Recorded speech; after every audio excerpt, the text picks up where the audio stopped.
Assalamualaikum warahmatullahi wabarakatuh. Saya Atifah Dian Padmarini dengan NIM 2101112492 ingin mempresentasikan materi saya mengenai laut bebas untuk melakukan revisi terhadap tugas akhir pada mata kuliah Hukum Laut Internasional. Sebelum itu, terdapat 4 subbab yang akan dibahas. Yang pertama, mengenai pengertian laut bebas, status hukum laut bebas, yurisdiksi laut bebas, dan yang keempat, perikanan di laut bebas.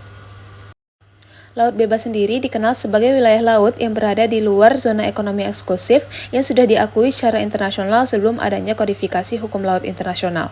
Rezim laut bebas pertama kali diakui pada High Seas Convention 1958 yang dihasilkan pada UNCLOS 1 tahun 1958. Dalam High Seas Convention tersebut mendefinisikan laut bebas sebagai all parts of the sea that are not included in the exclusive economic zone, in the territorial sea or included in the internal waters of a state, or in the archipelagic waters of an archipelagic state.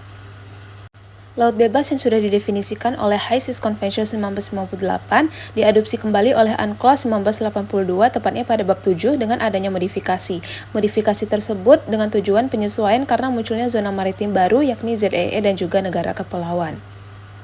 Selanjutnya, dalam status hukum laut bebas, UNCLOS 1982 telah mengatur beberapa hal di antaranya yang pertama, kebebasan navigasi, yang kedua, kebebasan menangkap ikan, yang ketiga, kebebasan meletakkan kabel dan pipa di bawah laut, yang keempat, kebebasan penerbangan pada ruang udara di laut bebas, yang kelima, kebebasan untuk membangun pulau buatan dan instalasi lain yang diizinkan berdasarkan hukum internasional, dan yang keenam, kebebasan untuk penelitian ilmiah. Artinya, walaupun definisi laut bebas dikatakan sebagai laut yang tidak ada yurisdiksi, tetap saja ada hal-hal yang diatur di laut bebas. Seperti yang sudah dijelaskan sebelumnya, walaupun laut bebas memiliki status hukum, bukan berarti tidak ada satu yurisdiksi pun yang dapat ditegakkan di laut bebas. Pada pasal 6 High Seas Convention dan juga pasal 92 UNCLOS 1982 menyatakan bahwa negara bendera kapal, yakni suatu negara yang mengizinkan suatu kapal untuk mengibarkan benderanya, mempunyai hak eksklusif untuk menegakkan hukumnya terhadap kapal tersebut di laut bebas. Artinya, ketika suatu negara mengizinkan suatu kapal menegakkan benderanya, maka negara tersebut harus memiliki tanggung jawab terhadap kapal tersebut, apa yang dilakukan kapal tersebut di laut bebas. Selanjutnya, saya mengutip dari pasal 89 UNCLOS 1982 yang menyatakan bahwa tidak ada satu negara pun yang secara sah dapat mengakui kedaulatannya atas bagian manapun dari laut lepas.